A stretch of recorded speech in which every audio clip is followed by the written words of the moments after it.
What's up, y'all? It's me, it's your boy Asmongold. And today we're over in Scholomance, and we're going to look at how to get challenge mode gold. Now, Scholomance, this is actually my favorite challenge mode because there's a lot of different weird things that you can do and a lot of different weird things that can happen.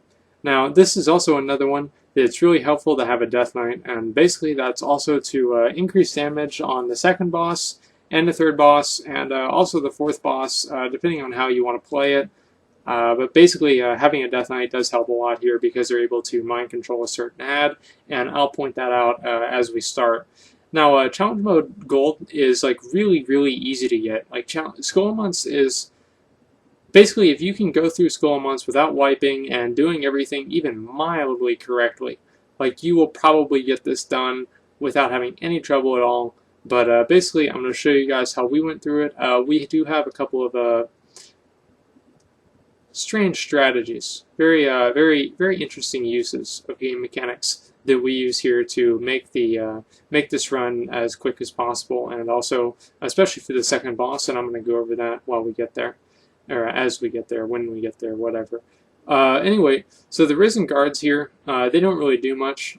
Basically, you just want to DPS those down to about 50%, and then you're going to move into the next room and get ready to start the boss. And it's important that you pull the boss with the 40-yard range attack. And the reason for that is while you're pulling him, basically you have to jump to pull with a 35-yard range attack. And sometimes whenever you jump with a 35-yard range attack, you will pull that bottom acolyte or necrolyte, yeah. And they will despawn, but they will not despawn if you don't pull the boss. And so sometimes you'll aggro them and have to deal with this extra ad. Now, you don't really want to have to pull an extra ad, but if you do pull an extra ad, because it does happen, mistakes happen, you want to, at that point, as you can see, my group is starting to move over towards that side of the room, so we can avoid possibly pulling the other ad. We also opt to use heroism on this fight, because heroism will be completely used in the entire fight, because even after we kill the Chillheart, we'll also have it for the Phylactery. Now, Chillheart does two different abilities. He puts a frosting, as you can see, it's on me, and it deals damage to players around you. And he also puts a, what's it called? A little, like, kind of, I don't know, a circle, like a little small ring of frost under people. And if that hits them, that will probably kill them. Now, Phylactery is very high damage phase. And basically, you need to be avoiding the books. And basically, if there's anything that's going on during the Phylactery, you need to be out of it. Those books you see, the blue books that have those arcane bombs coming down, those will probably kill you. The books do about 60,000 damage. And also, there's passive damage going out. And so, this is a very high damage phase for a healer. And so, don't be afraid to use like Healing Tide Totem or anything like that. Now, as soon as you finish this, you can either go pull the next pack now, or you can wait. It kind of depends on your healer's mana. We opted to pull the next pack now because our healer was good on mana, though.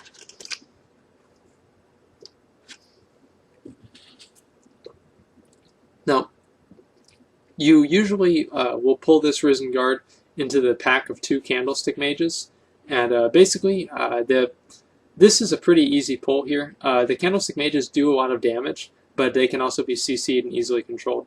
Now, whenever you're a Death Knight, there's a certain mob in here that you can control undead, and it's the large, ghoulish-looking guys. It's not the skeletons, and I think it's called like Animated Corpse or something like that. I'll make sure to leave a description or a note in the video.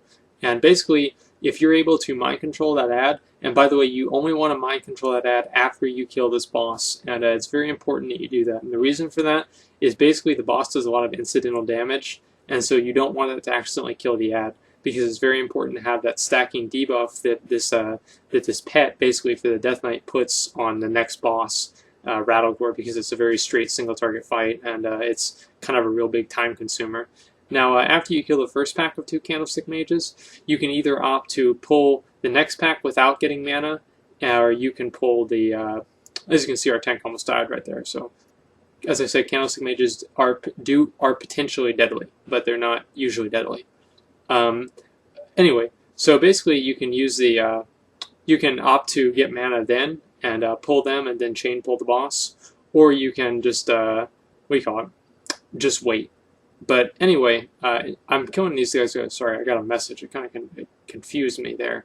And anyway, then you pull Janus Barb. Now we were being very sneaky. Now I use the add-on. By the way, the add-on that I have that's on the side of my screen is called Barov Helper, and Barov Helper just basically matches the two illusions.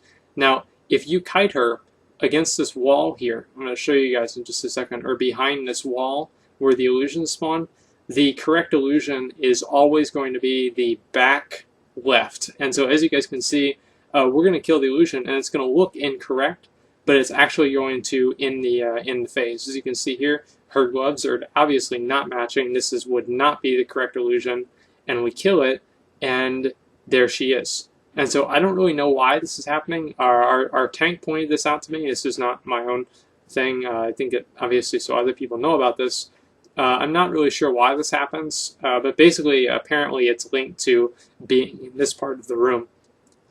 And so, if you want to do this, have very fast transition phases, that's what you need to do. Have her somewhere around in here, and you won't have to worry about the illusion phase and trying to pick out which one's the right one.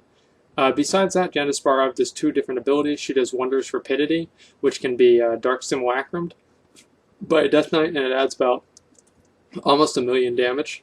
And so a Death Knight always wants to use that if they can. And she also does like this purple beam that she shoots at people.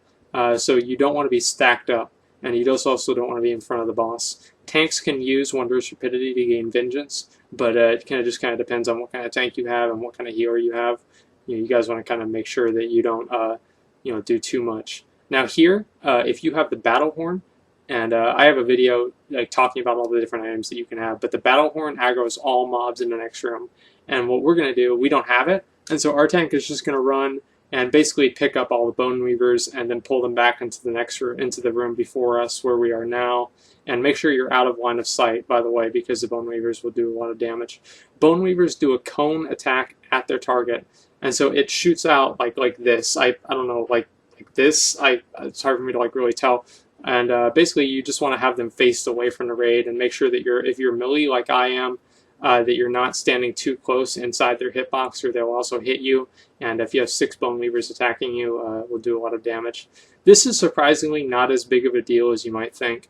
The skeletons that come with them are very weak, and the Bone Weavers do not do a lot of damage whenever they're faced away. This is mostly a positioning pull, and if you have the positioning down and everything else, you're able to easily do it.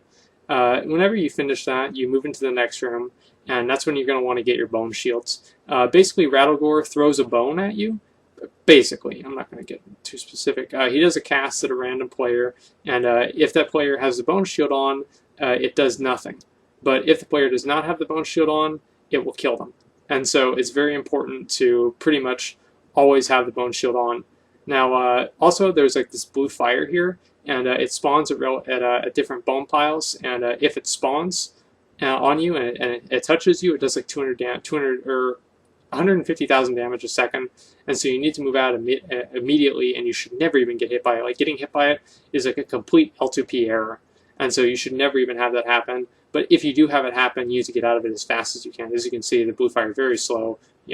Not really a big deal. But anyway, you just want to make sure that you're, again, kiting him away around if you're the tank also. At about 5 stacks, he starts to do very high damage. And so you might want to use a small cooldown that will be up by the time that you do the next pull. And as you can see, there's our tank dying. I think that he didn't have his bone shield on, or something stupid happened. I just don't really remember. But as you can see, that was a big mistake, and we had to use our earth elemental there, and we didn't really want to have to use it, but we did. And anyway, using an earth elemental here is also a double-edged sword, and the reason for that is basically the earth elemental. What's it called? Sorry, I'm drawing a blank here. The earth elemental, whenever Rattlegore melees the target, the earth elemental gains a stack, or he gains a stack, and the more stacks he gains, the more damage he does. And so the tank has to pull aggro off the earth elemental, and it's a very complicated aggro process in which usually the tank will die. But we managed to pull it off, but I did die. I probably could have prevented this death, but I wasn't really sure what was going to happen because earth elementals have a little bit weirder aggro than most other mobs. Now, as you can see here, this is really kind of going to take a while because we only have 4 players, and I wasn't there, even though I'm terrible DPS on my rogue. it's still, kind of going to make a difference. Other than that, oh, another thing I guess I can mention right now, while they're just, cutting this guy around, is you want to make sure that you have the buff for, what's his name, Professor Slate, and it turns you into a basically Professor Putricide. And the reason for that is that basically whenever you do have the Professor Putricide buff, and it lasts for an hour and it persists through death, and basically it allows you to do increasingly more damage, like significantly more damage to the last boss, and the last boss has a lot of health, so it's very important. So you want to go in there on normal and get that buff before you do this on challenge mode, and that is possible. Now this next pack here, or this next whole room, I don't really know why we pulled everything in the room. We usually don't really have to. We only need to pull some of it, but if you pull all of it, then you can also ignore one pull towards the end of the instance, and so I guess it can be good and also bad. Basically, these carvers do a lot of damage, and it's very hard for you to like really control all of this. Now, as you can see, also I'll mention something is that my tank just opened the door to the next boss, and basically that starts the RP. And so whenever we finish this pull, we can start directly for the boss, start directly on the next boss, rather than having to wait for the RP, and that's again saving more time. Now we're just pretty much cutting them around in a circle, our tank is, and we're just keeping them slowed. I'm keeping them slowed with crippling poison, and we're doing a pretty good amount of DPS to them. Now whenever they die, they basically make the other ones do more take more damage and do more damage around them. So whenever they start dying, especially if you're a tank, you should be kiting them. And usually you will lag out right at the end whenever they're all dying. And it's just the way it goes. Now here, it's very important that basically we're going to pop heroism here on this boss also. And the reason for that is so we can circumvent the second and third phases. And as soon as you pull her, you don't really want to use any cooldowns. You want to save your cooldowns for about 60%.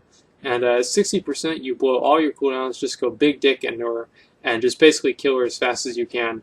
And we're also pulling her up against the wall, so she has more travel time towards the to the middle of the room. And we're also stacked up, so whenever she does Shadow Shiv, even though it will do damage to everybody in the group, it's more important that we have everybody here and doing damage to her than just an extra 40 or 50,000 damage. Now, the Death Grip usually doesn't happen, but again, we don't really have that good DPS, so we were saving all of our cooldowns. And so we did have the Death Grip occur, and at this point we were kind of slowing down the DPS a little bit, so we could wait to get me in position and also get her back to the edge of the room, so we could get as much time as we could to burn her down. And as you can see, there she is. She starts running towards the middle. We pop hero. I pop all my cooldowns in just a second or two here. And we basically kill her. I didn't really think that we were going to be able to do this, honestly. And you don't want to use a potion here, because you're going to use an invisibility potion to go through the next room. And so you want to make sure your potion cooldown is up by the time this boss fight is over. And so it's very important that you do that. And as you can see, we killed her actually with like quite a few seconds to spare. I was very surprised. If you don't kill her and dots tick her over, the fight ends, by the way. Fun fact. And so you can, this is still worth doing. Like if you get her like 100k, dots will probably stick her down the rest of the way. And so right here, we're waiting for everybody's cooldowns to come up. And then we're pretty much, as you can see, we have a mob counter done. And we're pretty much good to go. And I'm going to opt just to, I think I use my potion here instead of trying to stealth through. Yeah, I use my potion, and we just jump right down the middle here. And open the gate and get ready to do the last boss. And I think this is the one where our Warlock, his like Doomguard wouldn't go away, or it was like something dumb like that. And so anyway, so we had to wait a little bit extra for him. As a good rule for the last boss, you want to have 3 minutes, 2 to 3 minutes for him, because I think he has a 28 million health, and he also ports a random player out of the group or out of the raid, or away. And obviously that will lower your DPS on him. And so he's not very deadly, honestly. Especially if dealt with correctly. And so he's going to do he's going to do 2 main abilities. He's going to do Incinerate and Immolate. Immolate is the only thing you really need to watch out for. Incinerate is basically his melee attack. Immolate just needs to be dispelled before it ticks. Common sense, basic healer stuff. Now, whenever he ports a tank or a healer into these rooms on the side, and I will be ported, and I'll show you guys how those rooms are, he'll cast a spell called Rise. Now, Rise is going to cast a lot of fallen students or failed students. And basically, the failed students are not really that hard to deal with, honestly. And oh, by the way, you need to kill the failed students as soon as possible, because if you don't, they'll explode and kill you. But anyway, at the same time, sometimes by the time he finishes Rise, your tank or healer will not be back in time. If that occurs, whoever is taking the incinerate hits just needs to pop cooldowns and survive for a few seconds, because then the tank or healer will come out and it won't be a big deal. And so it's like if you're the healer and you got ported in, you have your tank pop cooldowns and you'll be fine. If you're the healer, you just have whatever DPS, or a tank, yeah, just have whatever DPS is still out there, pop cooldowns, and your healer just spam heals them.